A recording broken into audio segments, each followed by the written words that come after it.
One last ride for the NORC iRacing series. Through 13 action-packed seasons of racing, the series says its final farewells with their month of Norctona Speedweeks. Tonight, the usual class of characters take the 1987 stock cars round the legacy Daytona International Speedway for the NORC Classic, and it all starts now on Pit Stop TV.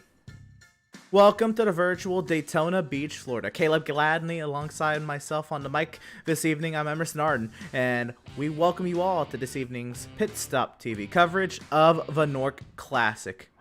Tonight features pack racing with 650 horsepower, 3,700-pound beasts battling through the bumps and the dips of the Daytona International Speedway prior to its 2010 off-season repave. Drivers hanging on for dear life while being inches away from their competitors 60 times around the virtual Daytona International Speedway. And Caleb, I cannot wait for what tonight has in store for us.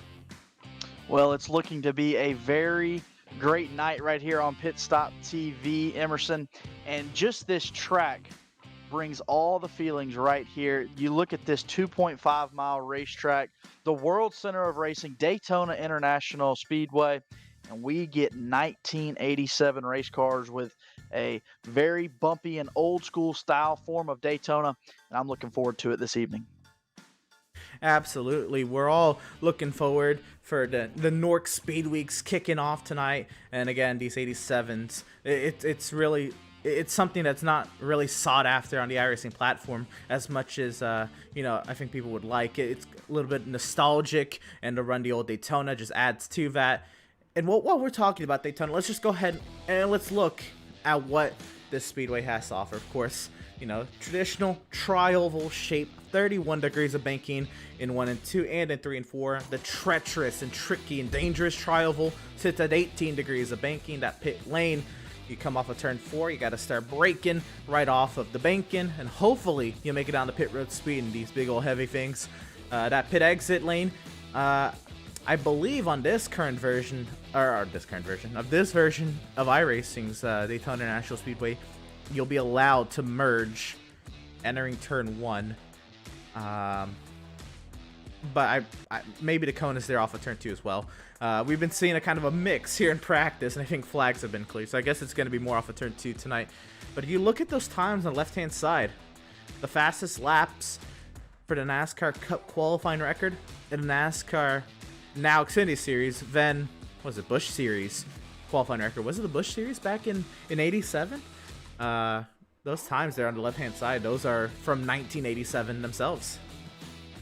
Yeah, that's one thing that stuck out to me right there, Emerson, as you can see Bill Elliott's time in a 1987 Ford, something that we will be racing here tonight. He put down a 42.783, 210 miles per hour. Speeds faster than what we even see today in the Cup Series.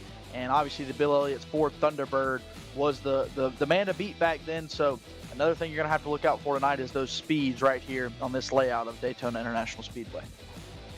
Again, the Daytona International Speedway, it's such an amazing facility. Even even back here you have the grandstands on the back straightaway. It's called the World Center of Racing. You see coming into frame the bus stop chicane used on the road course layout of this amazing track with the 24 hours of Daytona, and I call it the Rolex 24. This track just has so much from when it opened back in 1950, or when it broke ground in 57 and had its first races in 1959.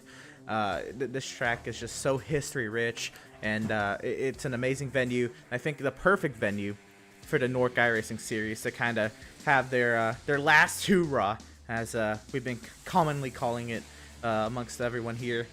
And here we are getting ready to get to action tonight. 7 minutes left here in practice for these drivers. Let's just take a moment and let's see how these drivers are out there. I mean, we've seen a lot of pack racing time. Look at them, just right there, battling the bumps, just there through 1 and 2, now down the back straightaway. Everybody's just struggling to hold a straight line, and that is just that's prime 1987 stock cars here on the iRacing platform. Yeah, you can see when they go in the corner just how much they're moving up and down. You can see the old surface and the dark grooves on it, and these cars sliding. You see the 46 Cherry Coke car slide all the way up the racetrack right there. So as these tires wear off, it's going to get harder and harder to handle. 6 minutes left to practice here, and you're going to be commonly seeing, well, there they go. They're already getting sideways. I think we're getting ready to have ourselves a little bit of a big one, and the iRacing damage model as well adds to it. The tires flying off these cars. We're going to have a fun time tonight. Jared Darling's Welch's Ford Thunderbird comes to a stop there in the back straightaway. Let's see who else is out there. Let's see if we can maybe ride on board with somebody, some NORC history here. How about Freddie De La Rosa? Let's ride on board and see just a lap around this track.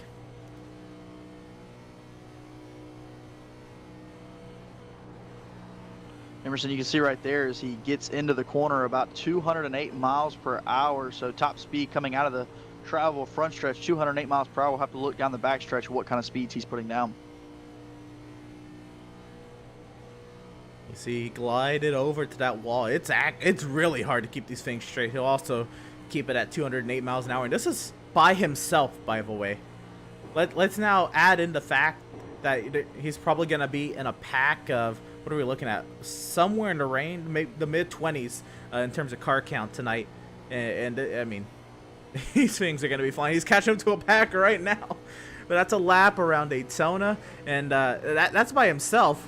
I want us to also kind of, and we will obviously throughout the race, kind of get some onboards in the pack as well. But you'll see just how difficult it will be for these drivers to be fighting the car, also while trying not to hit one another. Oh, there they go on the back straightaway again. And we'll see this tonight. I think they're just having fun here in practice more than anything. I definitely think things will clean themselves up. You know, practice, you're trying to get everything out of these cars you can to figure out what the limit is and how far you can go. And these drivers aren't just going to try and get close to the limit. They're going to push it over the limit so that they know where exactly that limit is at. And, you know, we got about 4 minutes left of practice. Some cars choosing to run solo runs, some cars choosing to run in the pack. And I think it's good to do a little bit of both, Emerson. You know, you want to do some solo runs to figure out how you might stack up in qualifying, but also, as you said, how hard these cars are to drive solo makes them that much more challenging when they're in a pack. Absolutely. There's just somebody I've been wanting to kind of hear from, and it's this driver who performed very, very well in last season, the Xfinity Series cars, and he won the Season 12 championship of the NORC iRacing Series, and that championship that was ran in the 1987 stock cars, and it was this driver that is on your screen right now. He's running the classic Dale Earnhardt Goodwrench livery, but that is Zoltan Herczeg. Let's see if we can bring him on up and hear from him. Actually, I don't believe we will be able to, but Zoltan Herczeg is definitely someone to watch out for tonight. Again, he led that championship. He won it by about 50 points there at the end of the season. And Herczeg, I mean, he's all around. Just anything stock cars, you shouldn't count him out of. But with that championship in his back pocket as well, Zoltan Herczeg's going to be someone you want to look for in tonight's event. Well, he's got a beautiful paint scheme to ride along with him all evening. You see cars crashing in front of him, cars out there with similar paint schemes as himself, and you can see how he just slides all the way up to the wall. Then he has to cut through the travel back to the bottom.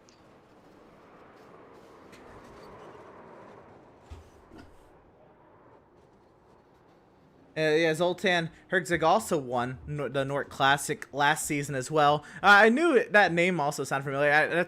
That's what came to mind. I guess the championship was more, prominent in my mind. But Zoltan Herczeg did win last season's Classic. Right now, he's down in 17th on the practice times. But you know, at Daytona, practice times, I mean, you could throw those away as soon as the race starts, because it'll be a whole different ball game once you get these boys gridded up and ready to go for racing tonight.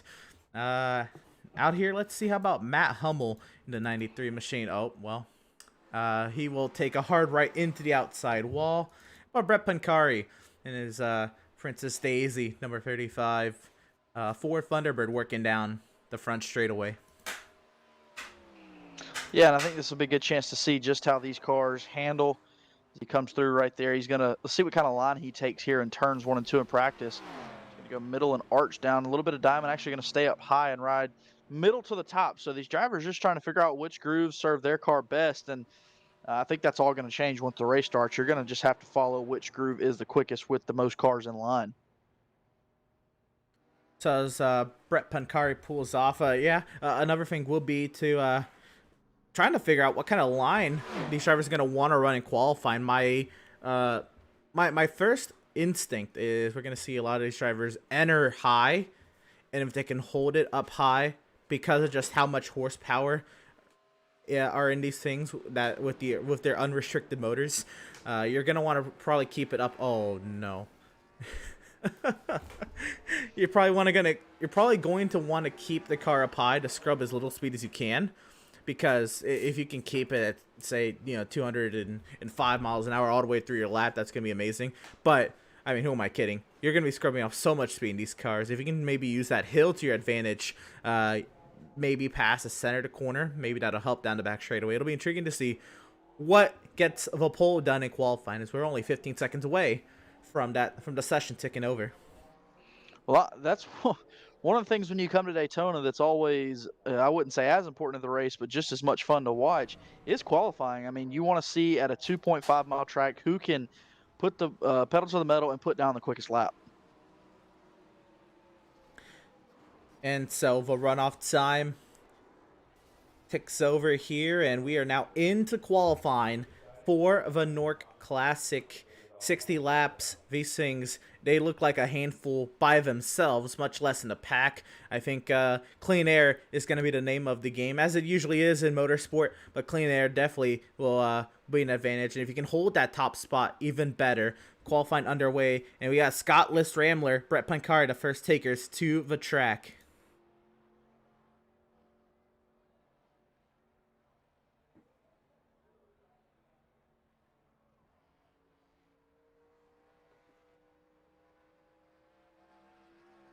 So that pit exit cone is there off of turn 2. Let's see what Scott List Rambler decides to do to get that bad boy up to speed.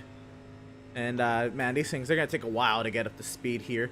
I mean, already actually up to 185, but I think to qualifying speed, you might want to use that second lap more than you might use this first lap. Yeah, most definitely. You can see even though he's coming out of the turn, he's picking up speed, looking at 195 now, pushing upwards over 200 miles per hour. He'll come to the start-finish line and begin lap number 1 of his qualifying time. Works down and going to work into turns 1 and 2. And Emerson will get a good look right here riding on board to see exactly which line he wants to run. And you can see he's running up top. So not taking the shortest way around the racetrack, just going where his car handles best. I'm still intrigued to see. I believe this is the lap he's still picking up speed, because, I mean, look at him. Just down the back straightaway. I think this is going to be the first time that he's going to hit 208. Is he going to hit 209 into the corner? No. He'll arc it down into the corner. He actually goes low on entry there. We'll see if that's able to pay off. Let's see who else is out there on the track. Looks like about last season's NORC 500 winner, Cody Miller. Out there. I'm sorry. NORC 500 was Femi, but Cody Miller won the season opener at Daytona, so there's still some Daytona success in Cody Miller's back pocket there. Matt Hummel will set the fastest time there on the qualifying chart so far out of 3 times. Cody Miller working it down the back straightaway in that number 28 machine. Well, 44-second lap is the one to beat right now by Hummel. He sits at the top of the speed chart. Rambler, who we were riding on board with to begin with, sits there in second. And we ride with Miller right now, going to come across the stripe and put down a 44.776. So a new fastest time, though, happens to be Robin. He'll jump to the top of the boards. That red number 8 car, beautiful paint scheme riding around this racetrack right now. He works down the backstretch with the fastest time.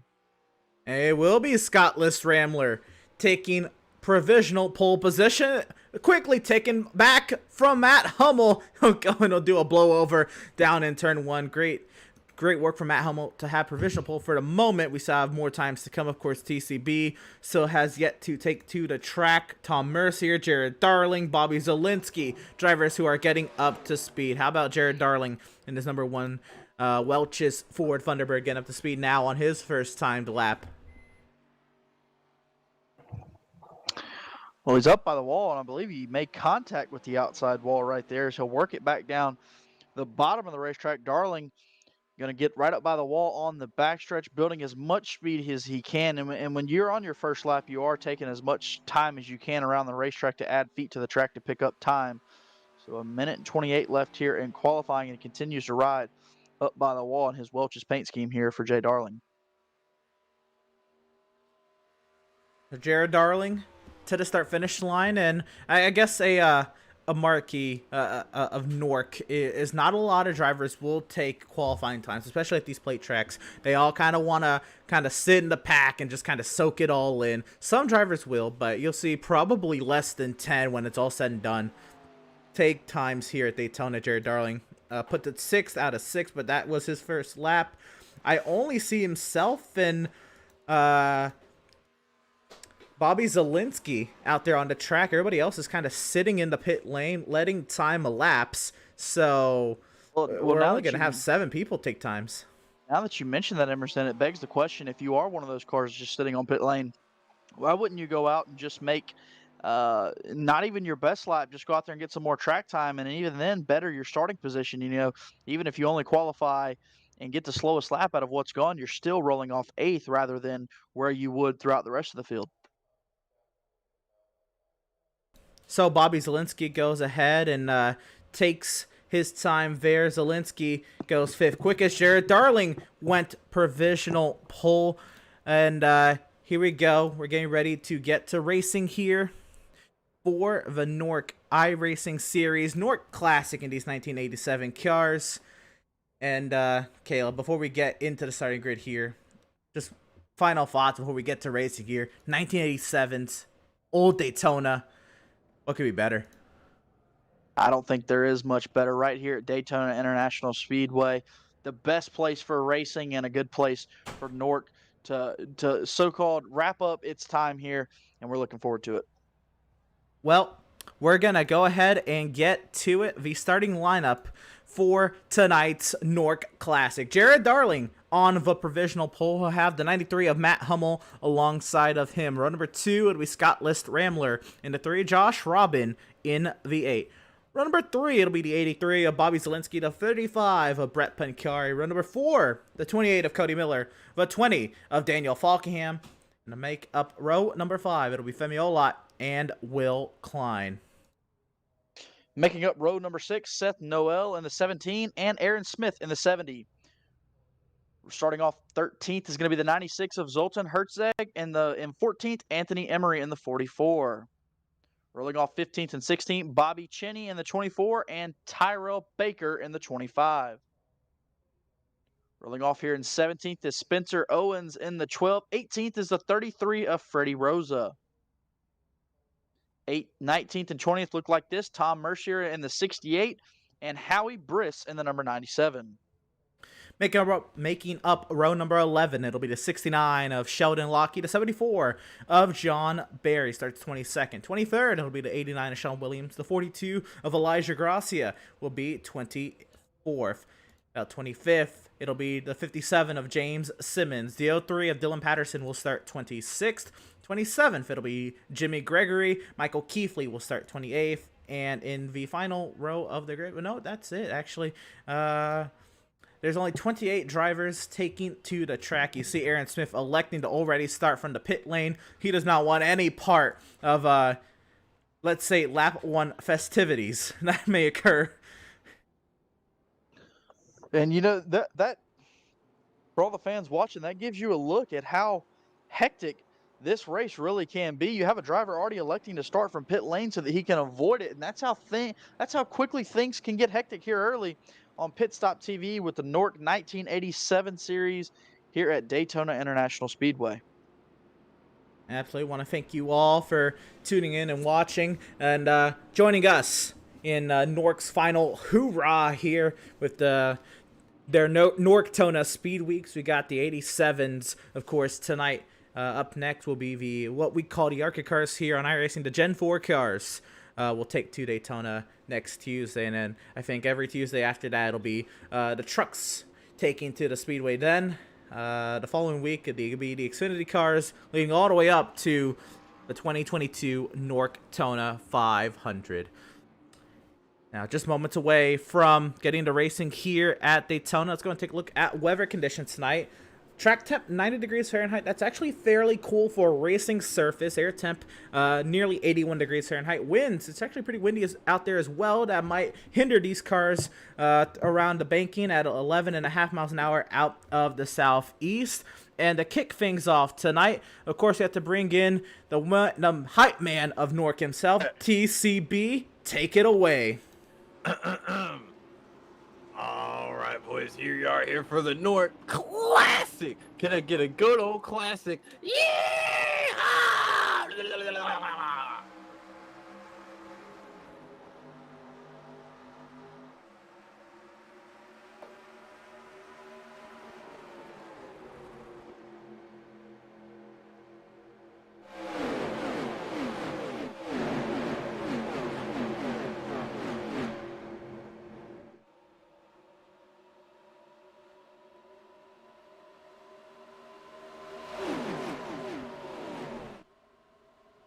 1987 NASCAR stock cars up to speed here down to Daytona Super Stretch. Drivers taking to the apron as we work our way through turns 3 and 4 now. Jared Darling under heavy attack as we get down to the start-finish line. Matt Hummel around the outside and to the line. It appears it'll be Hummel at the line leading lap number 1.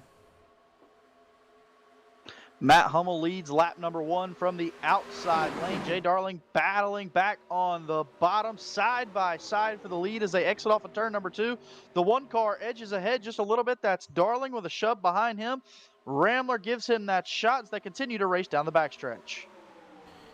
It'll be Josh Robin pushing the 93 up on the top side. How about Scott List Rambler working the bottom side behind the one of Jared Darling. Let's find our way back into the middle of this pack. Darling sideways off of turn 4. He's holding on to that thing. He's going to have to try to miss pit entry here. He will miss pit entry, but he will lose the front position at the inside lane. Freddie De La Rosa goes fastest. Now Michael Keithley goes fastest overall, and you'll see the fastest lap times come from the back of the pack. But now it is Matt Hummel in sole possession of the race lead at the front, but Bobby Zielinski already charging up the inside, challenging for that top spot. Zielinski using the bottom of the racetrack to try and get past the leader, Hummel. Hummel's got more cars on top, though, helping him, but here comes the push from the 48 of Klein. Side by side, still racing for the lead, a loose 93 of Hummel. He makes contact with the outside wall. Hummel up in the wall, being the gentleman, staying up there and not impeding the rest of traffic. He'll now have to try to hope for a full course caution. Well, it's not a course. Oh no, and the tire's gonna come off too. Oh, Matt Hummel's he's gonna have a hard time getting that thing back to the pits in one piece. Already up in the outside wall early. We lose our front row within 3 laps of this thing starting. It's now Bobby Zielinski, Will Klein, and Scott List Rambler, the top 3. Well, now I think you can see why some of these drivers elected not to qualify and start up there with how hectic the start of this race is. Bobby Zielinski continues to lead now as they jump single file, and you can see the sparks coming off the cars in front as we ride on board of Rambler right here, pushing at 204, 205, all the way up to 208 miles per hour here in this draft as they come through the trial to complete lap number 5 of 60. Don't look too soon. Here comes Zoltan Herzeg into number 96. So I guess the 3 up there on the high side, trying to work his way up now to the rear end of Bobby Zielinski. And now Zielinski, of course, he came up high naturally to block that amazing run that Herzeg carried with him off of turn number 4 down the back straightaway. Herzeg in prime position to pull out of the line and go for the lead. And look at that, diving down low. He's sideways entering 3. Can he get down there? Can he hold on to it? Looks like he is clear to the race lead. He dove to the bottom and was able to make it stick. Herzeg up to the lead, but he'll get a bump from Zielinski. He wants to lead back coming to the tri-oval.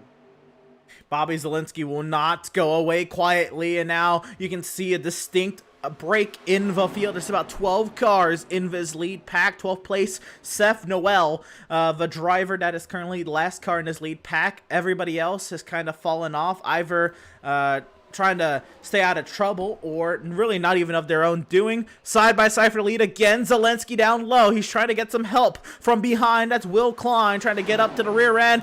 Zoltan sideways, 3 wide, now in the heart of the lead pack. Here comes Scott List Rambler. Josh Robin to the inside, now leading the first car on the inside lane. It's Zelensky back out in front.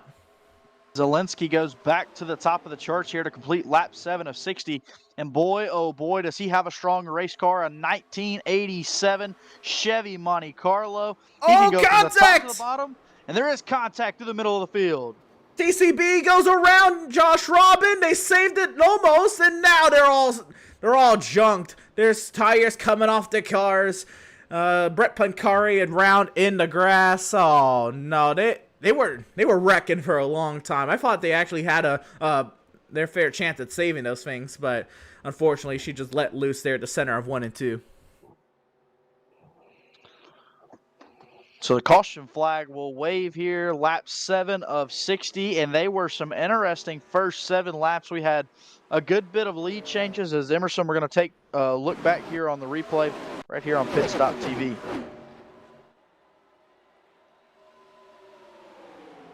We'll get a good view and see what had happened here on lap number 7 of the NORC Classic, and it's a classic accordion effect. It's kind of what we saw live. That is Will Klein blocked Rambler. Robin had nowhere to go. De La Rosa ran him over. TCB got ran over by Jared Darling. They came back up. Herczeg narrowly avoids it. Brett Pancari involved. And others. Looks like it's only actually a 4-car incident. Very lucky. I think that many more did not get involved in that one.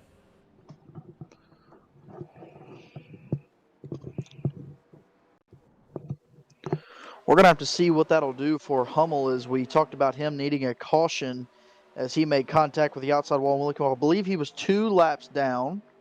So we'll see if anything, if maybe he can get a lap back as we look one more time at a replay right here. And it's some of these double moves, I believe, Emerson, that just you go to the top, you cut right back down to the bottom, and sometimes it's just almost too late, and that's what's catching up with these drivers right here. All right, Michael Keefley and I believe that's Herczeg. No, that's not Herczeg. That's another good wrench 3-car. They take avoiding action on the bottom side of the racetrack. Howie Briss of a 4th vehicle involved. So only 4 cars involved in this opening caution of the NORC Classic, and rightfully so. Pit lane is a busy place. I think everybody but Bobby Zelensky on the pit lane right now. I think tires are going to be really important all afternoon with this old abrasive racetrack, with all the bumps and the wear and tear. The second you can get fresh tires, you're going to come in here and you're going to get them. Absolutely. This is also dependent on how many sets of tires these drivers have. I'd imagine there will be ample sets of tires, but again, how many cautions we have, well, if there is a tire set limit, will you take tires on every stop? It's going to come down to it. Maybe that's why Bobby Zelensky stayed out. And the race off pit lane continues to be its thing. Looks like drivers also getting some damage repairs.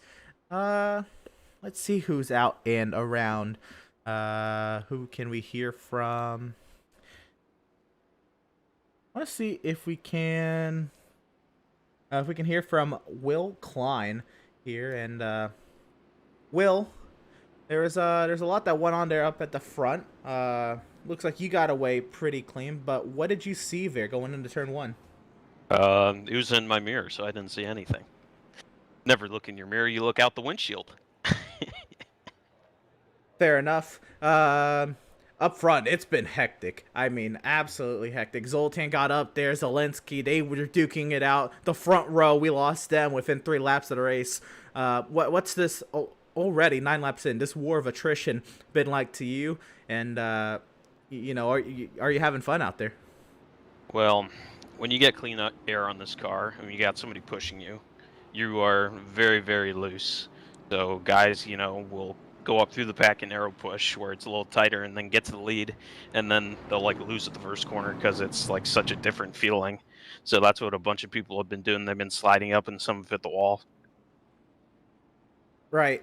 As we go on here, Looks like everybody came down and took tires there, except Bobby Zielinski stayed out. How many tire sets do y'all have to work with here, and at what point are you gonna maybe, if it comes down to it, stay out for track position over tires? I don't think many took tires there, actually. We only have a few sets, and, you know, we do have one pit stop for fuel, so it never hurts just to top off. A little bit of an enlightenment into the strategy of the race. This is all coming to make sense a little bit here. Thanks, Will. You're gonna be starting here inside row 2. What's the game plan? The lead pack got broken down to 12 cars here. You were a prominent figure at the front of it. What's your game plan to stay up there and stay in contention in this thing? I'm gonna wait for the end, man. There's still 50 laps. There's a lot of carnage left. And we actually have a single file restart here, so I'm behind a couple cars, so I'll have to pay attention for when the leader goes. Even better, more nostalgia with the classic restart rules. Well, we're going to leave you to it here. Best luck, driver. Hopefully we'll talk to you on the far side. All right, thank you. Driver of the number 48, Will Klein there, getting ready to restart here at Daytona. And the iRacing.com safety vehicle will find its safety in the pit lane. Bobby Zielinski will lead the field to the green here at Daytona.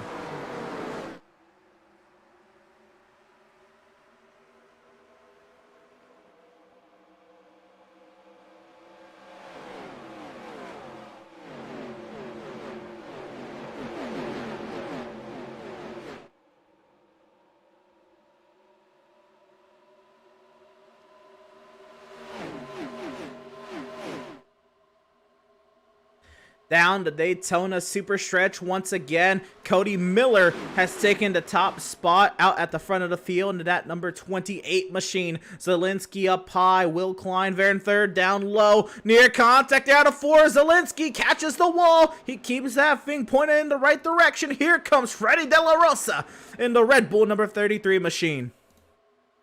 Racing into turns 1 and 2. Miller continues to lead, but here comes Klein down on the bottom, and Klein, as he talked under yellow, said these cars have a really bad aero push when they're out front and get very loose, and right now he looks to be out front, but all the help's up on the top side.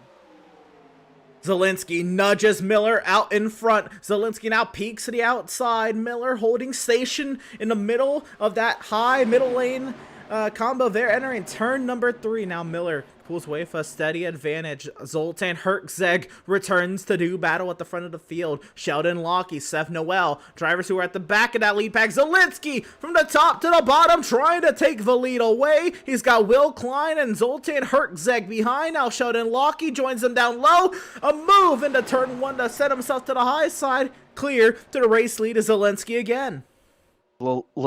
Zielinski jumps out front once again, comes off of turn number 2 and leads this pack down the backstretch. A nice shot right there looking out the rear view window as you see Miller pull up to his back bumper. Miller gonna look to the bottom but can't make that pass. Now here comes the 48 of Klein. He's second there in the picture, and these drivers riding through these turns at just about 200 miles per hour as he continues to block both Miller and Klein down the front stretch.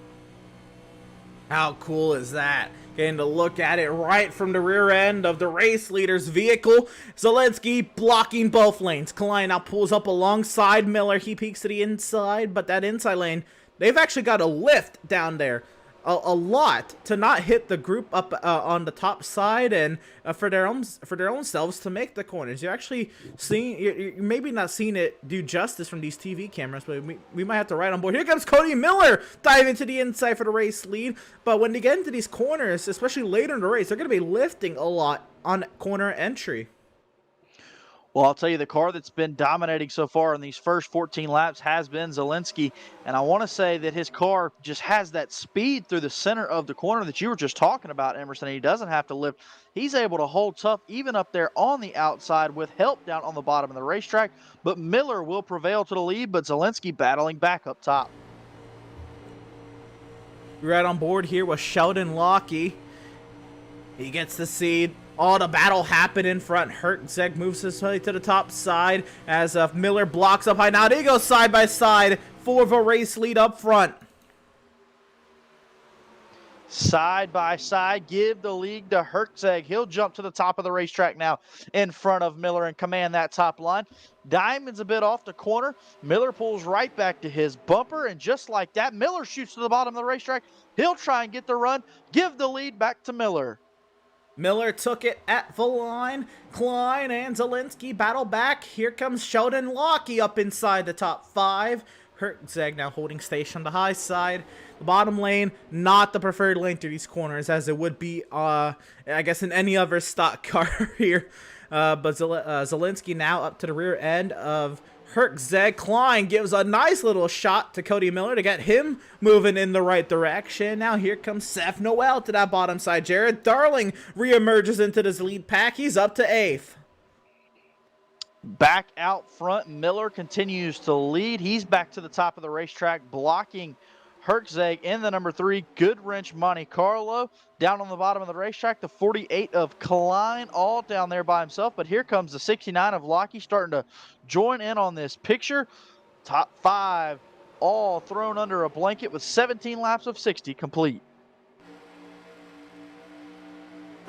You get to see under Bobby Zielinski's vehicle to 3 wide down the back straightaway as Will Klein shoots it down to the inside, trying to take it away from Cody Miller.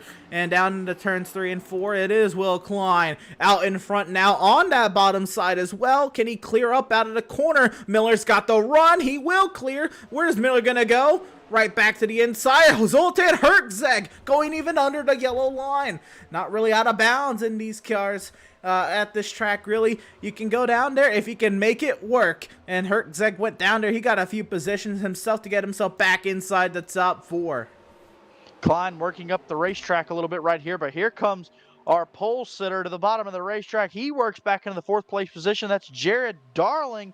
He's back up to 4th, and he hunts the front. A slight breakaway for the top 3, quickly closed up with that draft down to the Daytona super stretch. It's Zielinski back to the point. Will Klein on the bottom side working to the inside of Cody Miller. Jared Darling wants to reclaim the spot that was once his earlier on in this event. He's going to go ahead and work up the rear end of Will Klein's 48 machine and now looks to work his way past the 28 of Cody Miller. Will Klein right there in second behind Zielinski. Zielinski back out front. He's led the most laps so far this afternoon. Miller there stuck up on the top side by himself, but I believe the help will come from Herzeg. Herzeg will join him on the top side as now Darling will slide up there into 4th as these cars ride single file on lap 19 of 60.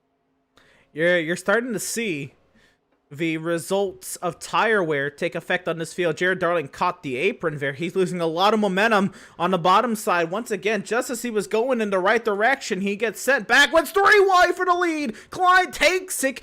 The caution is on the speedway. It is Michael Keefley in trouble off of turn 4. So just as the battle for the lead was heating up, the caution will come out. 20 of 60 laps completed so far. Look at the replay right here and see what happened to bring out this yellow right here on Pit Stop TV. So here we go. This is Michael Keefley tailing the 70 of Aaron Smith, just ahead of the 89 of Sean Williams in the 3. That's just right rear tire wear taking effect. He went around, and I assume there's going to be some traffic coming by, and iRacing will detect a car perpendicular to the racing line as drivers are coming by, and will throw a full course caution on the speedway.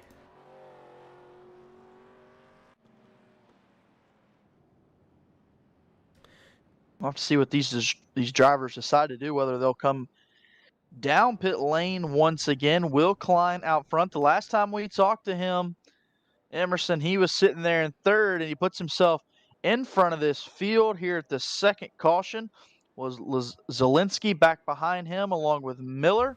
That's your top 3 as they run with 20 laps complete here at Daytona International Speedway.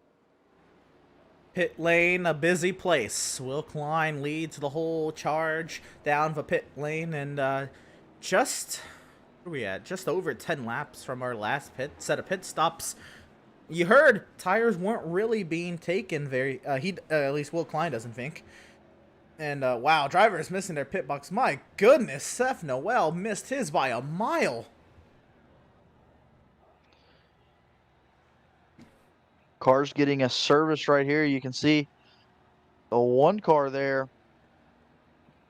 Jared Starling getting jacked up. He looks like he's going to go for 4 tires right here. And twice now coming out of turn 4, that one car has clipped the apron and lost a lot of momentum and had to work his way back to the field. So perhaps something they're trying to fix here as he rolls back out onto the racetrack. Tom Mercier wins the race off the pit lane. He takes the race lead as a result. Let's see what we've got going on here. I'd like to see if maybe we could hear from the driver who's kind of been doing all the work at the front of the field, Bobby Zielinski. Bobby, it has looked like a blast up there, but what say you? Yeah, I'm just here to dig and race hard until I wreck or win, so it's fun. I love it. Until I wreck or until I win. Bobby, now this is going to be starting from 5th here, 5th car. Single file restarts. A little bit of work to do to get up to the front, but it looks like this draft is so powerful, and especially the way you've been able to maneuver this 83 car throughout the field. Looks like you've got maneuverability figured out to a T. But how is it going to be working your way from 5th, as you started 5th anyway, but from 5th to the lead once again? Yeah, it shouldn't be too much of a problem. It seems like if you're in the top 5 or so, it just keeps kind of interchanging. The leader is a little bit of a sitting duck, and then second gets a big run and kind of pulls under them and gets by. But I've been just kind of liking running the high side. I feel like it's kind of the place to be. The car's a lot easier to drive. You get these big runs, so probably just going to stick to the high side. It has definitely seemed like that high side is preferred line. Second time now, we've seen about 10 laps into the race. These drivers really start to, I guess, worry about their right rear tire wearing, or maybe the right rear tire is just gone at that point. Would you agree with that? And how do you combat that? Can you combat that if you're battling that hard for the race lead?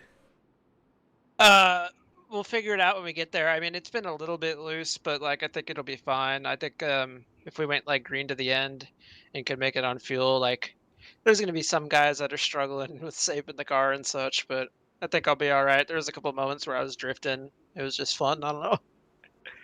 Well, it's been looking like a blast, Bobby. 9 laps led so far out of the 21 complete. Go get him, driver. Hopefully we're talking to you on the far side. 10-4. And that was driver of the number 83, Bobby Zielinski.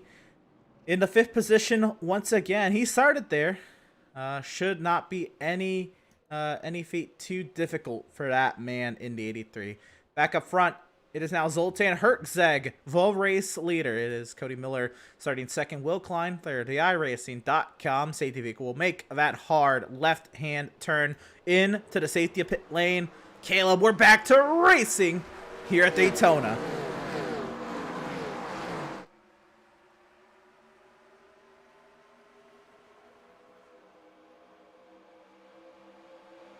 Cars picking up speed as they work through turns 1 and 2. Trying to find their line. Racing picking up here as they pick up speed down the Daytona super stretch.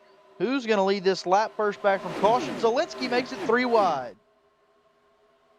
Who else would it be if it wasn't for Bobby Zielinski, already in the race lead? Entering turn 3, and around goes Jared Darling, and oh no!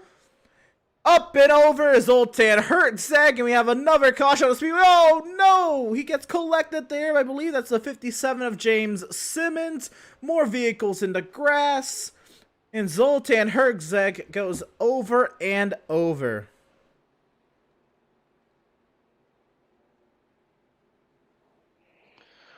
And just as those cars were coming back to complete this first lap from the yellow under green flag conditions, we have the one car get loose and up into the wall. The same problem in the same corner we've had now.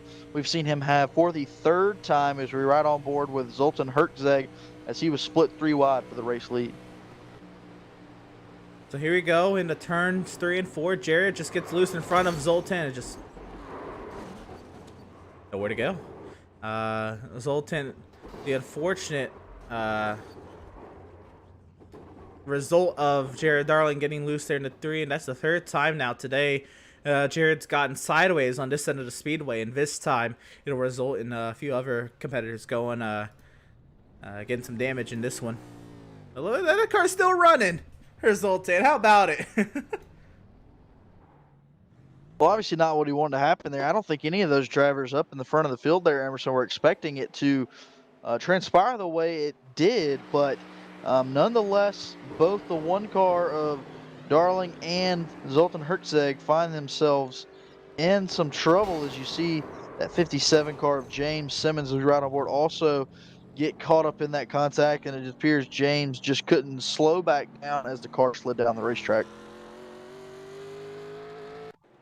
Unfortunate incident there for Jared Darling, Zoltan Hertzeg, and James Simmons. One more time, want to see how this all went down for Zoltan Hertzeg, and maybe we'll take one more replay because we got to see that amazing move for the race lead that Bobby Zielinski just did, but their sideways contact with Will Klein that then sent Darling up the racetrack. Now, not Will Klein's fault at all, just the car that Jared hit after he got sideways. James Simmons came in with nowhere to go. And I know it looked like he didn't try to slow down for the incident, James Simmons. But let me tell you, these things, it feels like they don't have any brakes in them. He tried. I can tell you he did try to slow down for that wreck. He just could not slow down for that wreck. Yeah, I would have to agree with you right there, Emerson, as we going to look right here. This is how the race lead changed hands.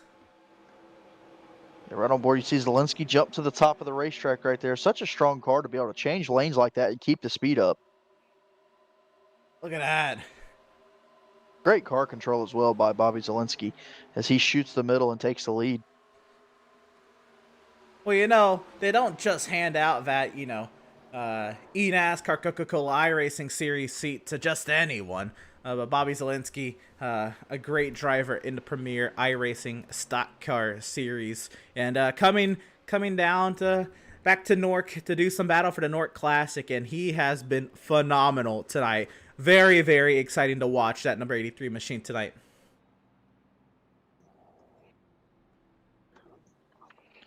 So still under yellow right here, lights out on the pace car, which means we will be coming to the green flag. This time just 3 laps short of the halfway point. Emerson, so far, what have been your biggest takeaways as we near the halfway point of this race? Well, I think the biggest thing is, and as they should, everyone is just here to have fun. It's kind of like one last time of these NORC drivers, so I guess one last month, these NORC drivers get together and do this. Now, granted, I know that they will be partaking in leagues where all of them group up once again, but I guess under the NORC banner. All these drivers, they're here to have some fun, and they are. What we're then seeing is we're seeing the same kind of names stay up at the front of the pack, and then there's been a certain like group of drivers hanging out closer to mid pack, but they end up a little bit behind the lead pack. They don't usually get themselves involved in trouble. There's been a few instances where there has been some trouble in the middle of the pack. But most of those drivers, for the most part, have stayed clean, and we will see them charge up through the field later in this race. I guarantee you that. Well, I would agree with you, as Miller's going to sit there in second. We'll see what Zielinski does on this restart from the lead. You mentioned he started in 5th to begin the race, and then that past restart he started in 5th, but pace car getting ready to pull down pit lane, and we're getting ready to go back racing here on Pit Stop TV.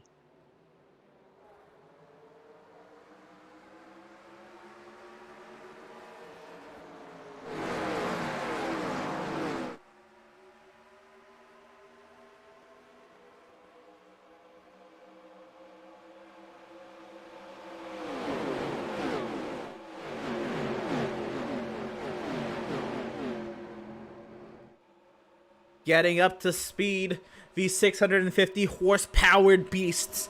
Matt Hummel, the lapped vehicle down, restarting on the inside lane, as that's how restart rules ended up. Lap cars would start up on the inside lane as they could try to fight back for their lap back. Well, we have quite the pack at the front of this pack. It is Freddie De La Rosa charging to the inside in that Red Bull number 33 machine. Side by side for the race lead. Zelensky up high, De La Rosa down low. It is Zelensky that time by the line, but Freddie De La Rosa is here to play. De La Rosa wants to get that lead. He works down the bottom of the racetrack. He's got Klein behind him, but Zelensky making that orange 83 car work from the top of the racetrack. He's got Miller behind him. Side by side by side, they go down the backstretch with Zelensky out front. We have about 12 cars in this lead pack once again. Aaron Smith actually back in 12th position, watching all of this unfold in front of him. The battle for the lead as tight as it's been all day long. De La Rosa still fights down low, but Zelensky, you heard in his interview, that top side is the preferred line in his eyes, and he continues to lead at the stripe on that top side.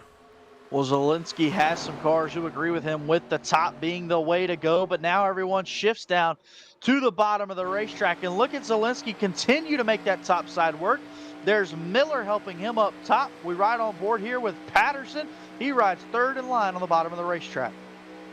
The inside lane gets a good pull. De La Rosa trying to take the lead. He's cleared to the race lead. Klein sparks. Zelensky takes it to the middle. How about 3 wide for the race lead here at Daytona? Zelensky shoots the middle once again. Not able, but give it now to the bottom feeder. The 48 car of Klein. He'll shoot to the front of the field and take the lead as La Rosa falls even further back outside the top 5. Just at the halfway point, it's like they were racing to the finish. If that was the finish, how about Will Klein at the line there for the race lead? Now Dylan Patterson inserts himself into the mix. Zelensky pushes the 48. Here comes Femi Olot in the 3 down to the bottom side. Here comes that 3 car to the bottom of the racetrack. He's joined this party now at the front of the field. No help there on the bottom of the racetrack. He'll make it stick, pulls up to the door of the 48 of Klein. He'll lead this lap. All by himself, Femi Olot will go from goodness who knows what position to the lead in one lap. What a power move from Femi Olot.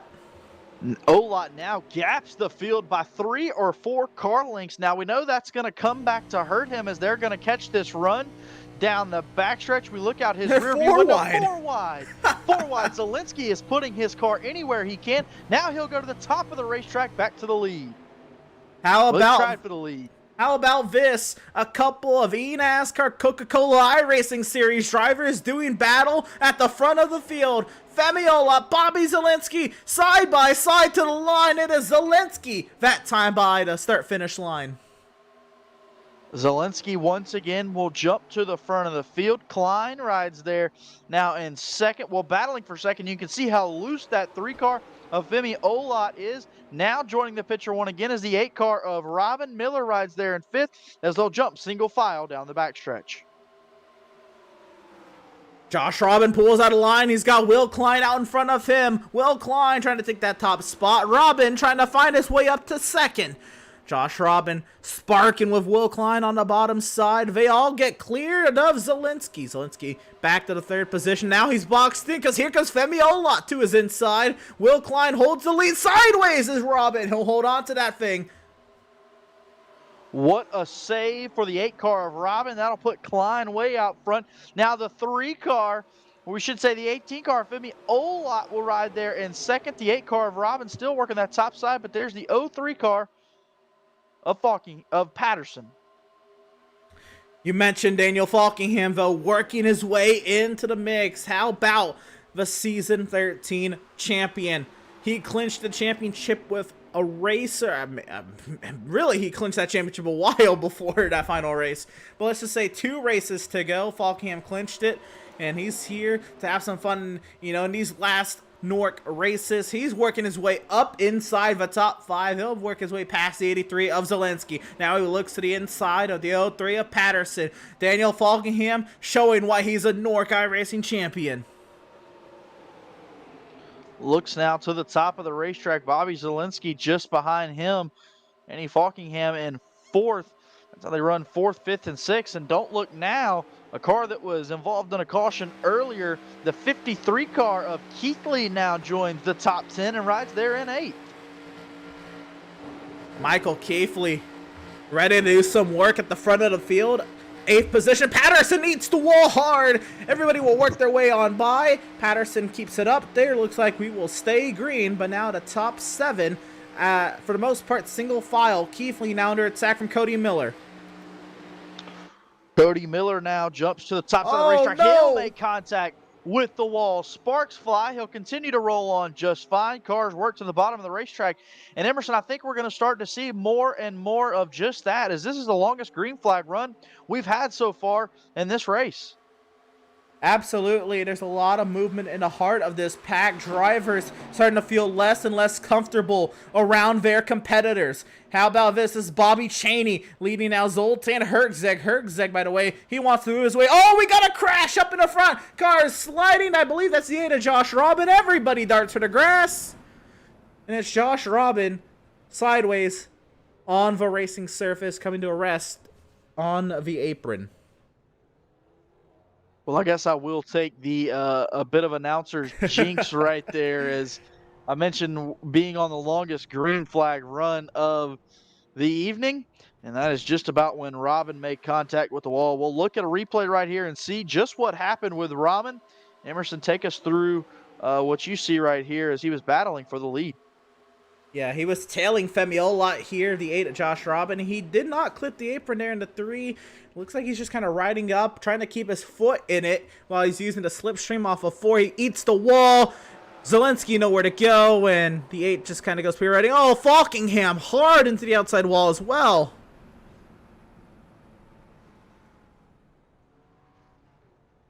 We'll get to see what happens now with a heavy hitter like Zelensky. You saw he made hard contact with that 8 car when it came back down the racetrack. So obviously going to come down and do a repair and come back out, and we'll see how he can shake out and come through the rest of this field.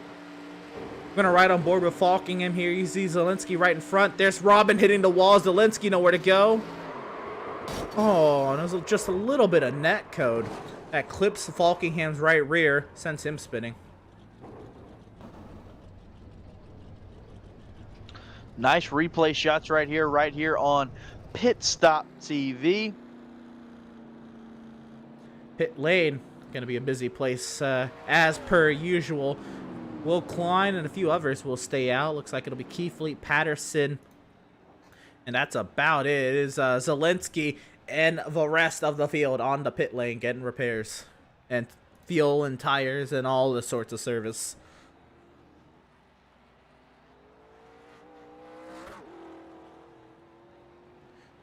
As we continue on through this race, you'll see more and more cars end up getting banged up throughout the field. There is no fast repairs, to my knowledge, in this race. And you see there, drivers are going to be collecting battle scars throughout the evening. And that'll become more and more prominent as we continue to have these incidents. Well, with 23 laps remaining, I believe we will see more and more of these battle scars, as you talked about. I think you could see as this laps are winding down, the intensity's picking up along with tire wear on that last run, and at some point something just had to give, and now Klein and Keithley find themselves at the front of the field. I'm going to bring someone up who's been up at the front, duking it out quite a bit. I want to bring up Dylan Patterson up into the booth. Dylan, it's looked like a lot of fun out there. Got the wall a couple times, but that 03 is still looking strong. The plan to stay out here, why is that? I cannot uncheck my tires on my keyboard because my keyboard's dead. Oh. Yeah, so I'm kind of just taking it and staying out. I'm sure I probably have 10-15 seconds of damage. I had 25 seconds earlier in the race. It didn't seem to be affecting me too much though. We'll see how these tires are though. I'm planning on probably just dropping back, coming across the backstretch.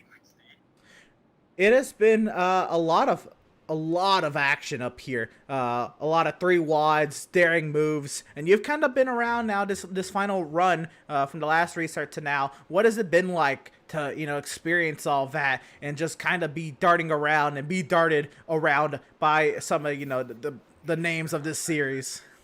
Oh yeah, it's a lot of fun. I mean, racing up here with both Femi and Zelensky, that was fun.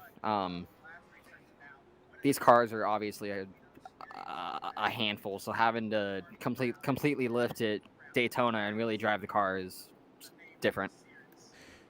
Right. Well, with 22 laps to go, you said you're going to be dropping to the back.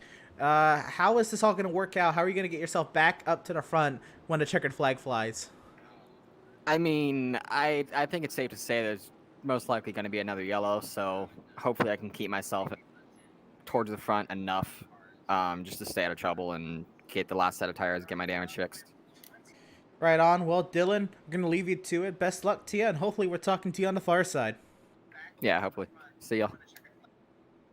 Driver of the number 03, Dylan Patterson, in the third position of the NORC Classic. We're getting ready to restart with 22 laps to go. It is Will Klein, Michael Keithley, Dylan Patterson, Seth Noel, Aaron Smith, the top 5. A bunch of names that haven't been up here to the full extent of the evening. The pace vehicle in the safety of pit lane. We're back to racing from the world center of racing.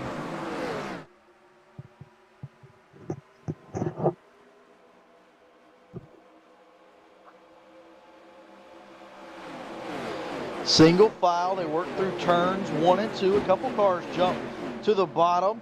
A couple cars stick to the top. Klein continues to lead this group down the backstretch. They'll fan out 2 and 3 wide.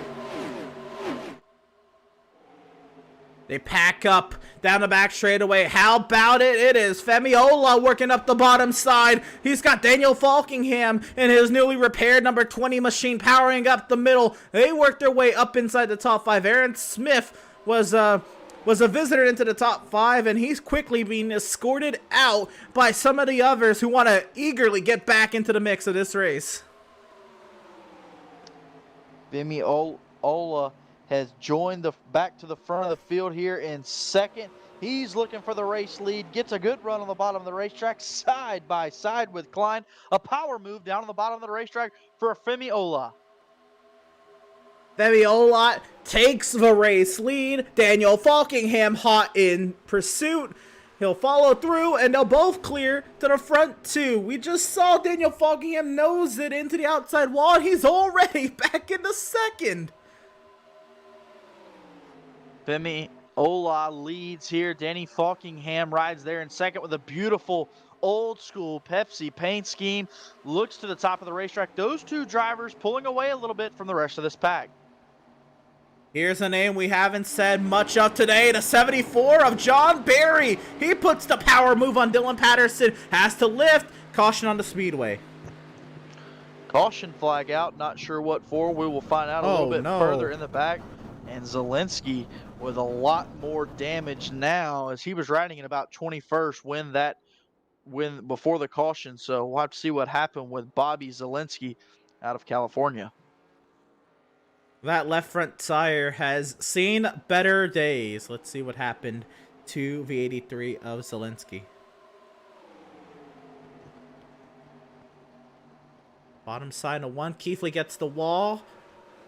And Simmons, nowhere to go. Zelensky, nowhere to go as well. Also the car behind, nowhere to go. Kind of ran him over. That'll send Zelensky into the outside wall. And fortunately, it looks like really only Simmons and Zelensky, the only two really taken in this incident.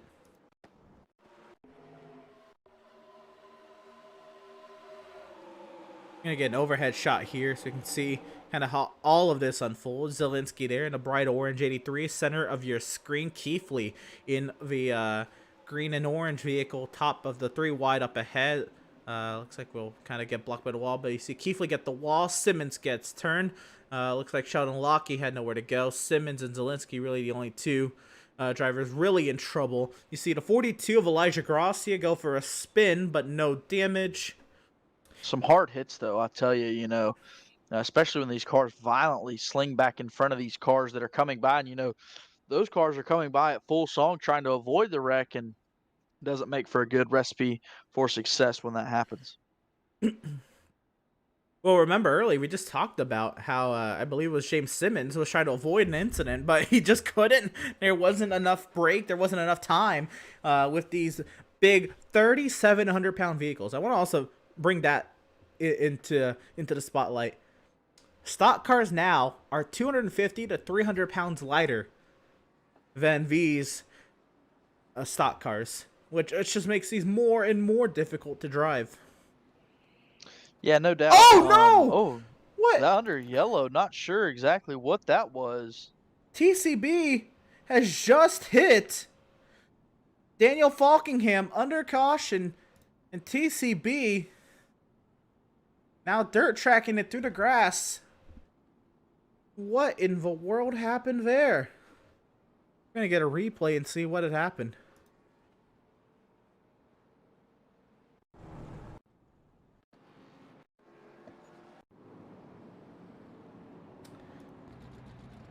So I'm believing that this is a lucky dog scenario, and that Terrell Baker was the lucky dog. That's why he's speeding up here. Everybody's on the high side. He darts down. Wow. Oh. Oh wow. Just a little. I believe miscommunication. I mean. Right. Wow. Wow. So yeah, TCB was just trying to take the lucky dog, and Falkingham did not get that memo, and unfortunately was rear-ended by TCB coming by, getting up to speed here to get his lap back. This is an overhead shot. This is how we saw it live, pretty much.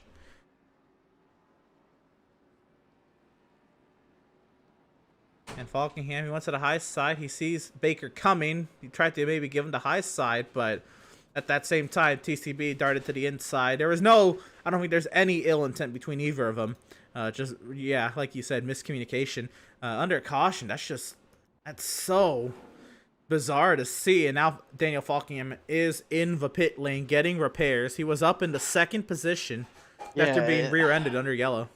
Yeah, Emerson. Yeah, that's just what I was thinking about. Sitting there in second with 16 laps to go, 16, 17 laps to go. Not ideal now to have to come through this field because you know just as well as I do, things aren't going to be as calm and smooth as they have been. It's going to be a tough feat to get through this field and keep your nose clean, and he was in a good spot. Yeah, Falkingham has been kind of in the middle of the pack all day. He finally started to show his nose there in that power move with Femiola, and now being rear-ended under a full course caution. We'll see him sent to the rear of the field. He'll be back into 22nd. He's still in the pit box, by the way. He has not gotten his damage fully repaired. He is still at 0 miles per hour on telemetry, and there's only 21 vehicles on the lead lap. He continues to lose time to the leader, so he may as well fall a lap down. It was a heavy impact for Falkingham to be at caution speed and TCB for getting up to speed. Absolutely. Gonna go back racing this time, but just unfortunate for Falkingham. He's now rolling again, so he will try to catch the cue. He will not catch it before we take the green, but he's going to be hoping for another caution. There's a little bit of a jumbled mess in the middle of the pack as the iRacing.com safety vehicle will find its safety in the pit lane once again. We are back to racing from the World Center of Racing, 16 laps to settle the NORC Classic.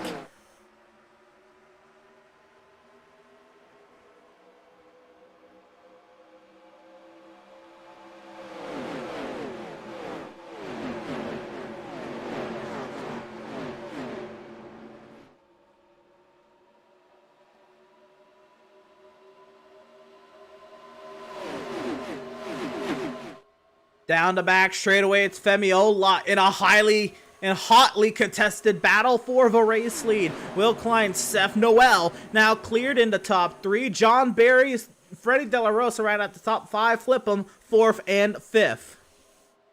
Femiola, one of those drivers that's been able to keep his nose clean all afternoon, along with Klein. They both ride 1st and 2nd now as they come across the stripe to complete lap 46. Car looking low. Noel to the bottom of the racetrack. Klein thinks about joining him down there. Gonna stay up in the middle of the racetrack, but here comes De La Rosa on the outside. He sits there in third. If you looked in the background of your screens, there was a car skipping across pit lane. That was Spencer Owens. He has kept that vehicle under control, and we stay green. It is now Femi Olot with the push up the inside. Freddie De La Rosa wants to move up to second. He's cleared of Will Klein. Seth Noel on the bottom side. John Barry on the high side for for the battle for fourth. The top three going at it. It's now De La Rosa to the top spot. De La Rosa in that Red Bull racing machine jumps to the front of the field, tucks it down to the bottom of the racetrack right here to put a little bit of a block on the 48 of Klein.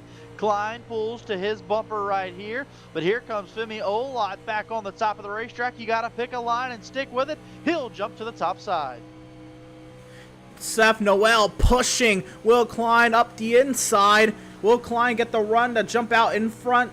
Actually, Klein looks like he has taken that spot, but he is not cleared for the race lead. They continue to duke it off the corner. De La Rosa with the run of the hill. Noel right on the rear end of the 48. How about 13 laps to go from Daytona? New fastest lap clicks at the top of the screen, a 42.480. A little late in the race, but we're still putting down quick times. La Rosa still outside, still on the top side with the lead, but Klein gonna battle back on the bottom with a push from Noel. Aaron Smith, the driver, setting that fastest lap from 9th position, last car in the lead pack. And that's where the fastest lap is generally going to come from. Cars at the back of big packs, getting all the draft they can. And Aaron Smith was the most recent one to take advantage of it. Side by side, still for the race lead. De La Rosa on the bottom side, Femi Olot on the high side. Will Klein wants to find his way somewhere past these two, and Seth Noel looks like to be the 48's wingman for the most part. Sheldon Lockie inserts himself into the mix, and how about the car that was upside down not more than 20 laps ago? Zoltan Herczeg back into the mix. Zoltan Herczeg back inside the top 10. He rides there as the 48 car looks to make a move to the bottom of the racetrack on La Rosa. Can't make the pass. That 33 car continues to lead out front over the rest of the field. Tight, close-quartered racing there for second. Will Klein, Femi Olot using up each other's side panels as they go through turns 3 and 4. De La Rosa blocking both lanes. Olot with the run on the high side. Klein with the pushing help on the bottom side. Sheldon Lockie trying to put himself into the mix. Gets right up to the rear end of Seth Noel. And it's now 5 cars definitively at the front of this field. It's Herczeg and John Barry doing battle for 6th. De La Rosa continues to make these double moves. How long is he going to be able to keep his nose clean out front to the top of the racetrack?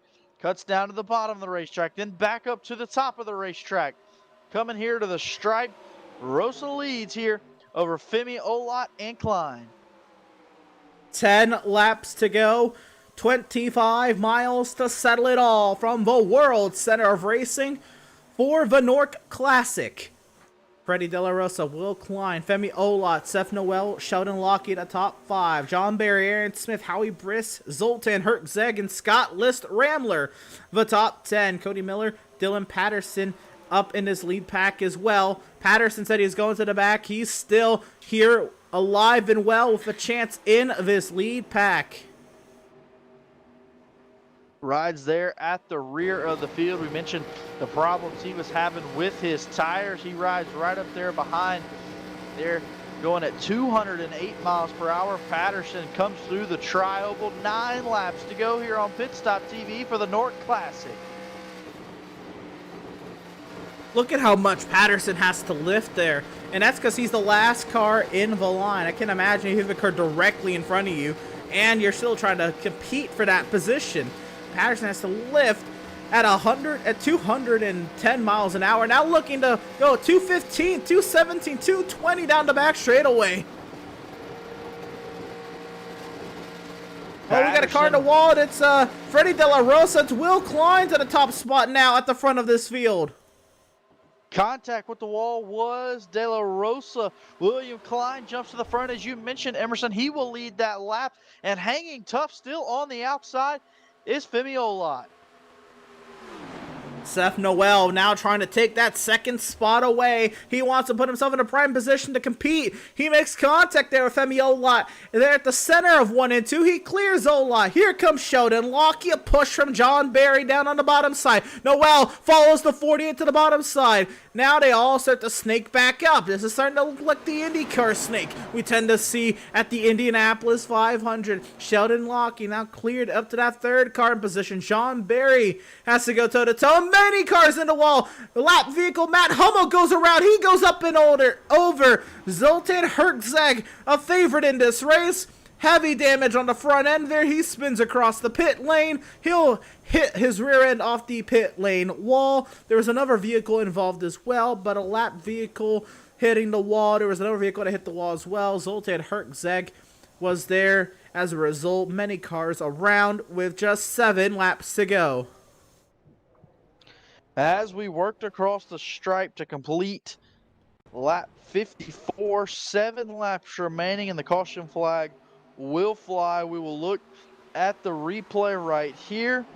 Working through turns 3 and 4. Zoltan Herzog, like you mentioned, Emerson, one of the favorites entering this race, rides there on the bottom, and it was that contact from the 93.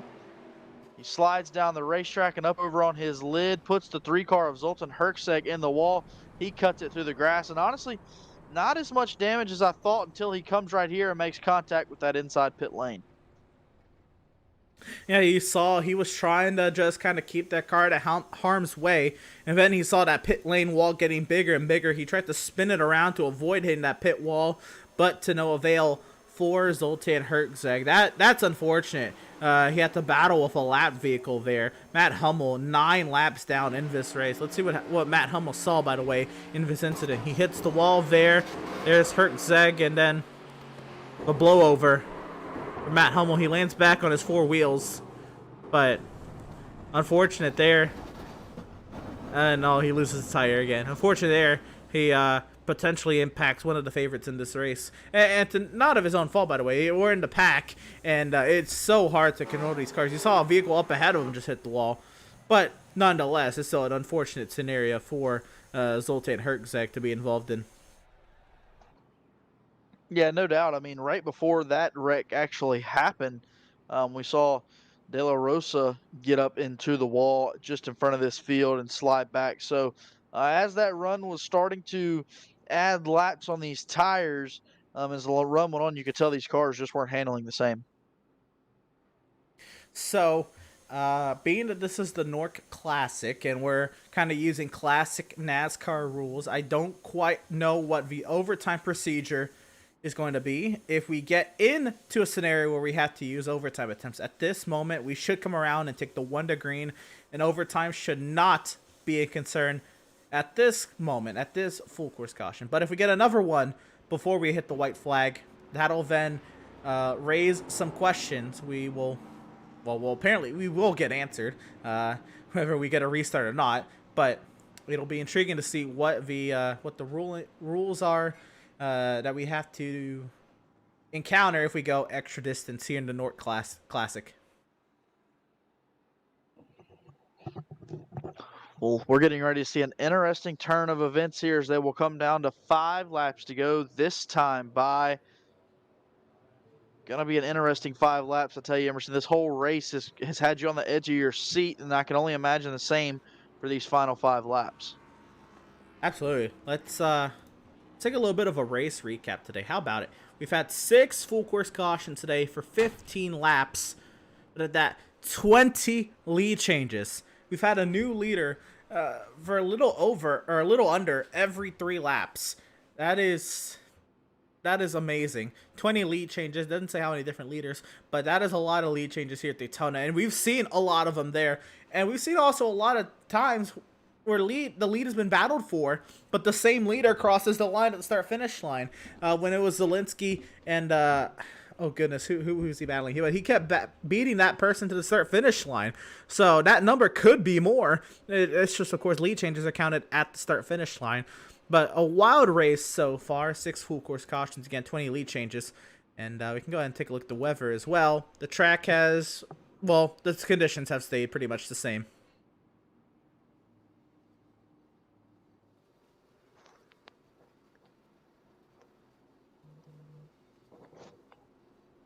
Getting ready to restart here for the NORC Classic. These 1987 stock cars with 650 horsepower to the rear wheels, 3,700 pounds on these chassis, these bodies, and the driver put together. Get ready to do battle.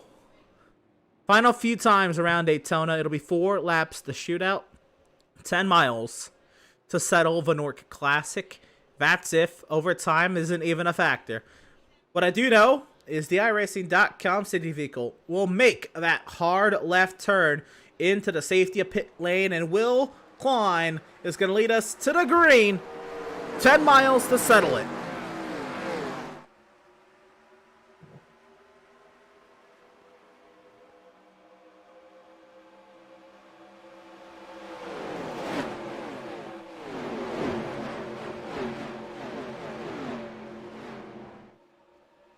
How bad do you want it? These drivers, they get up to speed down the Daytona Super Stretch. And what will happen here into turn 3?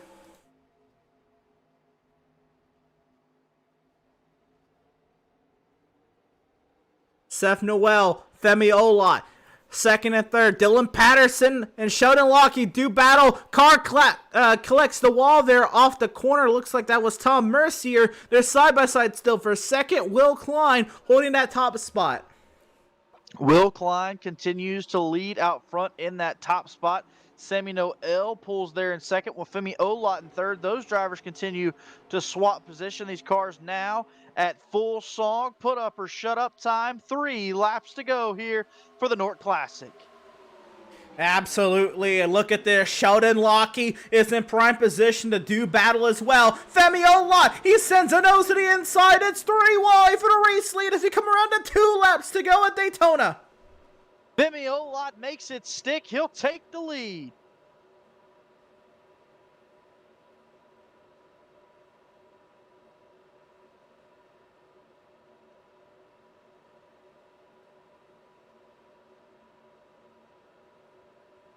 Yeah, I don't have anything.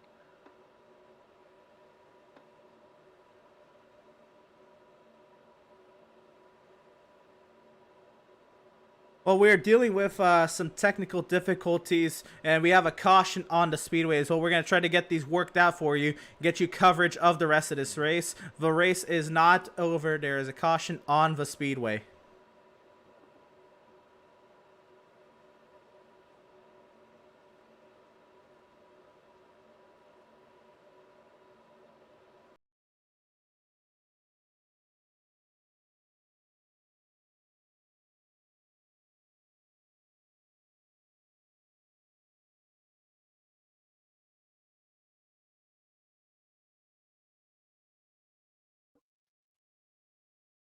Mike's clear.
back here live from the virtual Daytona International Speedway. We are under caution into overtime here for the NORC Classic. The cause of the caution, Elijah Gracia, Freddie De La Rosa got together. Unfortunately, they went spinning off, and then later in the lap, as the track status became yellow, it looks like there was another massive crash in the tri-oval.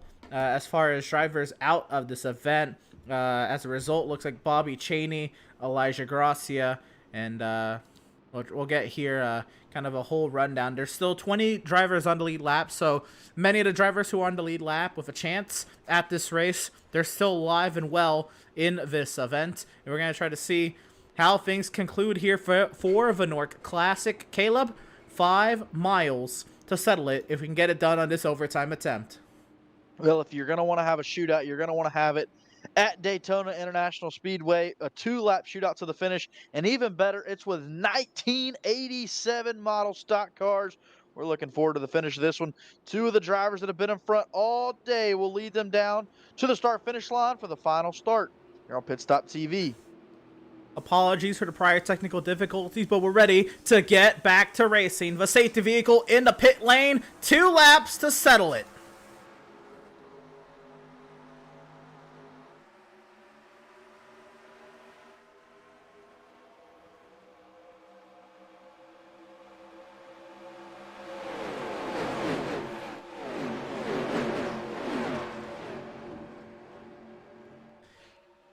Everyone getting up to speed off of turn 2. Drivers nearly up against the outside wall. Will Klein having to put it up there if he wants to hold it. Now down 3 wide down the back straightaway. Sheldon Lockie under the yellow line into turn 3. Everybody darts it off into the corner.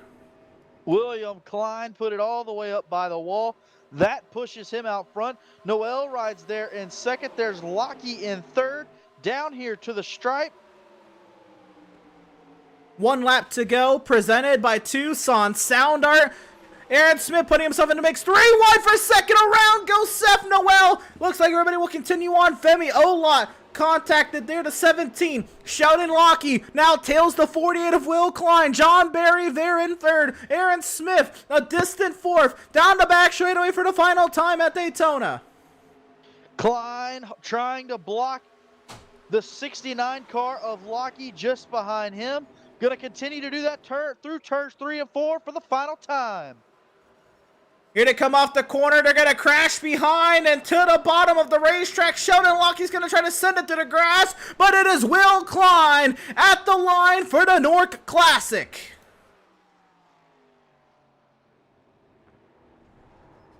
What a finish as they continue to crash and smash behind. Michael Keithley, Scott List-Ramler, many vehicles have damage at the end of the race. There's Seth Noel, who was booted out of the way. My goodness, but it is Will Klein, the winner of the NORC Classic there. What a finish. Let's go ahead and see if we can get a replay of that finish.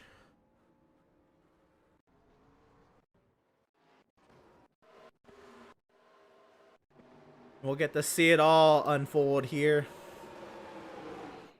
This is really the pack 4th on back. This is actually where really the crashing happened. We saw Will Klein. Sheldon Lockie tried to get it through the grass, could not get there, but the accidents that ensued were something else. We saw the 89 of Sean Williams kind of get into the wall here off of 4. Falcon was trying to find his way. There went Pencari, and oh no, everybody up into the fence there. Oh, they just kept piling in. TCB trying to make it to the line. Zelensky powers through. Then they reckon after the checkers. There's Sheldon Locke, who came back up onto the track. Scott List-Ramler. My goodness. Just everybody pushing hard to the finish of this one. Absolutely. I mean, and you wouldn't expect any less. And you know, they don't have to pay for these cars. Go ahead and junk them up. Checkers are wreckers, right? That's right. And Will Klein, the deserving winner of the NORC Classic. He was up there a majority of the race, and he was in the right place at the right time, held on all that final restart to get the job done tonight here at Daytona. We're going to step aside for a brief moment. Don't you go anywhere. Post-race interviews, post-race coverage of the NORC Classic, and more on the far side.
Welcome, race fans, back to the virtual Daytona International Speedway. We're now in the post-race coverage here of the NORC Classic.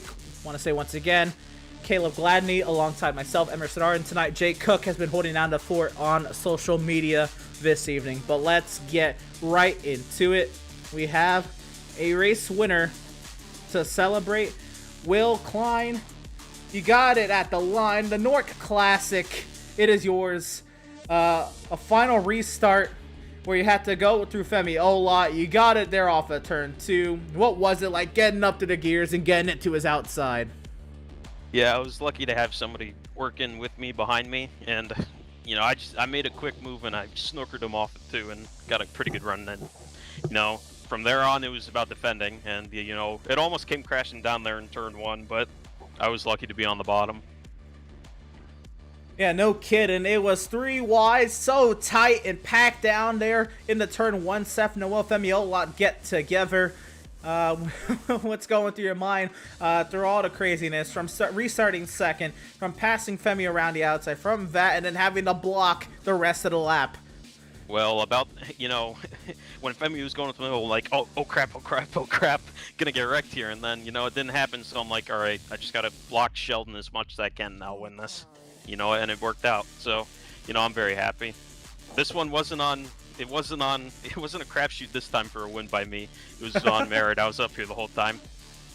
Yeah, absolutely. 18 laps led, and at Daytona, that's really a hard feat to come across. It looks like you were up here for majority of the time. We also interviewed you earlier, but how was it just running up here with Bobby and Femi and who else for some name stays up here? Zoltan and the like up here throughout the evening. Kind of seeing the comers and goers, or you kind of stayed consistent? Yeah, there was kind of a similar group of us that were up front, and it's people that I've raced for, like, you know, some people I've raced a decade with, so I definitely know, you know, I feel good around them. I feel like, you know, we're going to race each other clean, so, and that's what happened on the track mostly. Absolutely. Well, in NORC's last hurrah, the NORC Speedweeks here at Daytona or NORCtona. You still got 4 more events to kind of go out of here with a bang. What's got your eye the most in the coming weeks? You know what? I don't really know. This one, I would say, is probably the one where you have most control of your destiny, because this car, it has a little driver input, to the racing, but I'm gonna have to be lucky if I want to win more, in the coming weeks, and it's happened before, so hopefully it'll happen again. Well, no doubt, Will. Once again, congratulations on the NORC Classic. If you want to shout anyone out, thank anyone, the floor is yours. I'll thank John for putting on these events to finish up NORC. You guys for broadcasting for the past year or two, and broadcasters before, and the people who've been watching us for a long time. Thank you. Absolutely. Well, it's your 2022 NORC Classic winner, Will Klein, with the victory here at the Virtual Legacy Daytona National. Will, go out there, celebrate, have a good one. Hopefully we'll talk to you more throughout these speed weeks. All right, thank you. And that was race winner, driver of the number 48, Caleb. Again, a driver who was up there, a mainstay in the top 5, top 10 throughout the evening. He kept himself up there with 18 laps led. You're going to be interviewing someone who kind of started poking their name around there later in the running, John Barry, finishing in the 2nd position. Caleb? Yeah, John Barry brought it home in the 2nd place position. Worked hard for it all day, survived the trouble late there at the end. Well, John, your 74 machine survived the trouble. Take us through those last lap events, that final restart, the 2 lap to go, shootout, and what you saw out of your window and how you were able to bring it home in a 2nd place position. I think that the last couple, the caution came out of 6 ago. I got new tires, which I feel like helped quite a bit on the handling. And also just trying to stick to the bottom. I don't know what it was, but this track, it used to be you want to be on the top lane, but I did a race on this particular setup a few weeks ago, and I kind of noticed the bottom was actually a lot better. So that's why I kind of towards the end of the race I stayed at the bottom, because I was trying to fall behind Femi, and I couldn't get any runs going. I just couldn't hang on to it, so I stayed on the bottom. And that last restart there, I got really lucky. Femi just kind of sent it up through the middle, and I took out Seth, and that kind of put me in a good spot I was hoping I'd get more of a run down the back straightaway, but the whole time I was kind of surprised how the front 2 were actually starting to pull away from me a little bit, which was really, I thought was kind of odd. And Sean was trying so hard to wreck Will, and I was hoping he would, that way I can get to the line, but they hanged on to it, and I got 2nd. So, but good start for Speedweeks, so I'm happy about that. So yeah. Well, obviously the rest of Speedweeks, it's going to be quite a different car than the one you drove tonight. For the fans listening, take us through what this car is like to drive, what it handles like, what the tire fall off is like. We had some decent long runs today in this 60-lap event, and just take us through the changes this particular 1987 car has. Well, I think all these newer NASCAR cars at any plate track, it's super easy to do. It's everyone's bumper locked right on top of each other. It's just everything handles perfect. Even at the older Daytona with the newer cars, it's still fairly easy. These cars are you're just getting rocked around all over the place with the bumps, and it's how bad these things. They drive really awful, which what makes them fun. But it's just hell. Even on new tires in the draft, you gotta lift it a little bit, because it's how much of a suck up you get up. You just dirty air, and the thing will just break loose sideways on you if you got someone on your rear bumper packing air off your rear spoiler. It's just these things handle like crap. So the newer cars are just easy to drive, and these are you're just hanging on for your life. Well, John, obviously the owner of NORC, what does it mean to you to kick off these final speed weeks with a 2nd place finish? Pretty happy. As long as these 5 races, I don't care which one it is, as long as I get a win, I'll be really pleased with that. I was really close tonight, I finally was in a catbird seat there the final lap where everybody wrecked, like, ooh, I'm third, I got new tires, the front two, they're going to do something stupid and get the run, and they sort of did something stupid, but I hang on to it, and I just never got the run. But one thing I'm proud about the turnout we had tonight. I figured we wouldn't be getting like 15 cars maximum, and we actually almost had 30, so that was really cool to see everyone kind of show up and, show up to race. I was pretty happy about that, final little hurrah for NORC here this last month, and it was nice to see. Well, no doubt, John Barry, your contributions to NORC and everyone's love the journey and love the ride, and congrats again on your second place finish tonight. Thank you. And that was, of course, second place finisher John Barry, but also the man who's ran this show for so long. John, putting together the amazing league back on console in the 13th seasons, making the transition to racing. It was, it's been something. But now moving on, we got, of course, third place finisher Sheldon Locke. You still got to hear from him and his dive through the grass to try to get Will there at the line. Sheldon, how much confidence did you have just sending it down in the grass? Well, honestly, I didn't mean to. So what happened was I was full throttle out of 4, and I was going to hit him and just kind of keep in it and see if I could get him loose. And as soon as I touched his bumper, I started turning right, but I just bumper hooked and just got pulled left no matter what I could do. So I got thrown so low I couldn't really keep it down there, and I just had to cut through the grass there at that point. Fair enough. Sheldon, you kind of stuck around here in the second half of the race. He started 19th, but up in the second half of the race, you started to see this 69 kind of poke his way through the top 10. What was that like, kind of riding in the pack with everybody kind of, at different levels of confidence in their cars? Yeah, I got a good spot in the pack, honestly. So, like, when I was running, I was able to basically stay, like, in between the 2x2 racing. And for all the wrecks, I was usually ahead of them by the time they happened. And for the ones that I was behind, I was tended to be so far back, I was able to just stop it up, so. Well, fair enough. A third place finish to kick off NORC's last hoorah with the NORC Tona Speedweeks.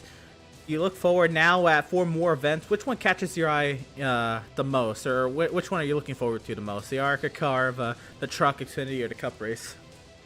I honestly think it's probably going to be the ARCA car, because I like that car. I like how it drives more than most of the other cars. I mean, this car is pretty fun to drive, though, too.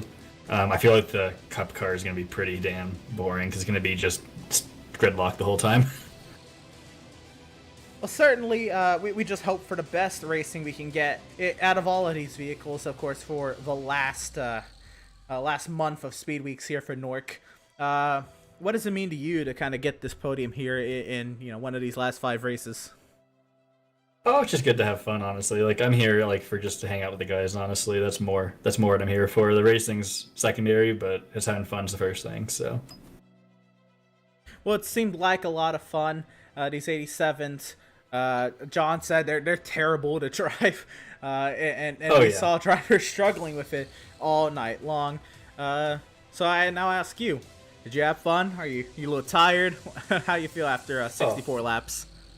I had fun. It was pretty fun. There's a lot of driving in circles. Nothing too hard. It's not like we're doing right turns, at least too many. So. Well, some people were doing right turns off the course. Yeah, there's a half right turns, like half. Fair enough. Well, Sheldon, congratulations on the podium. Best luck to you through the rest of the NORC Speedweeks. Hopefully, we'll talk to you some more throughout the month. Okay, awesome. Yeah, see you guys next race. Yes, sir. Third place finisher, driver of the number 69, Sheldon Locke, brings it home in third, and that's what it's all about. That's really what this is all about. These NORC Speedweeks.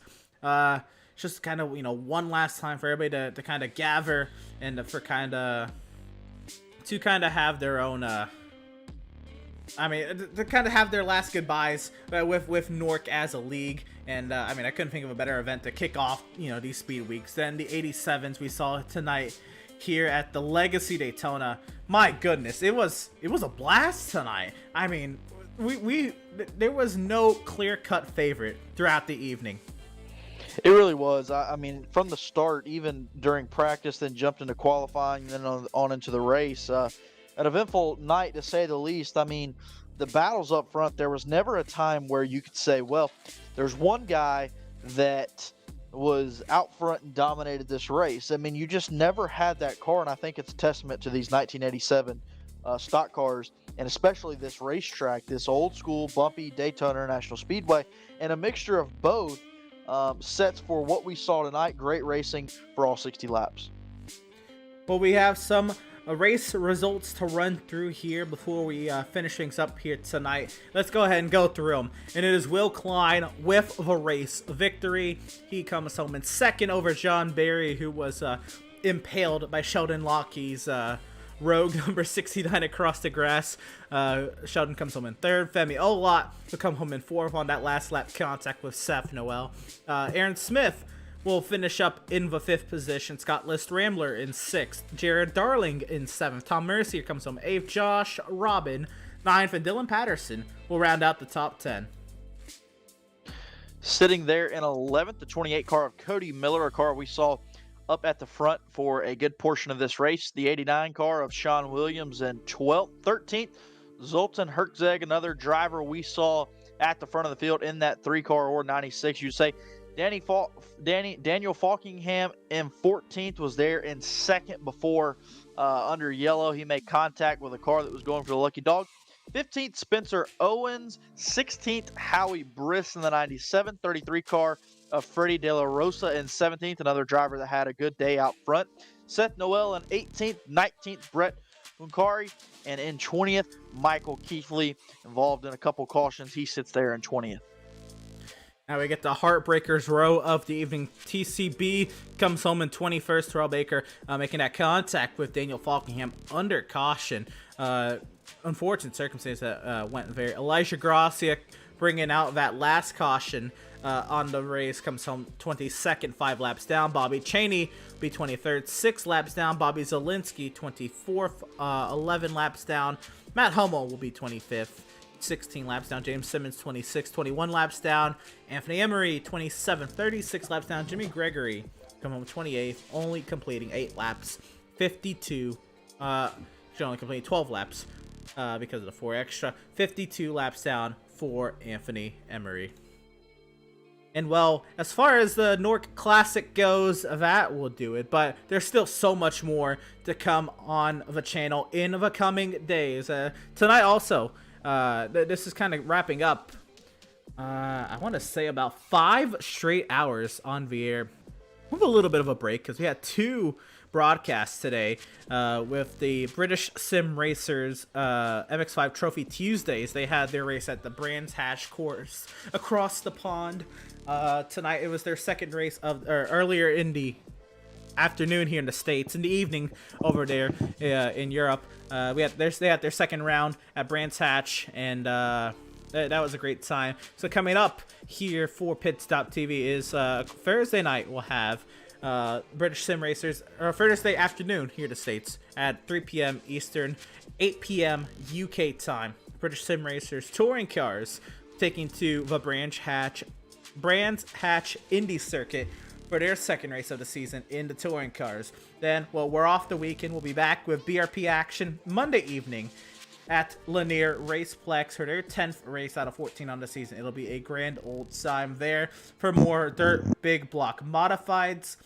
It'll be the British Sim Racers MX5 Trophy Tuesdays back in action again next Tuesday afternoon here in the States, 3 p.m. Eastern, 8 p.m. UK time for Trophy Tuesdays at Oulton Park for their third race of the season. And of course, NORC Speedweeks continues next Tuesday evening.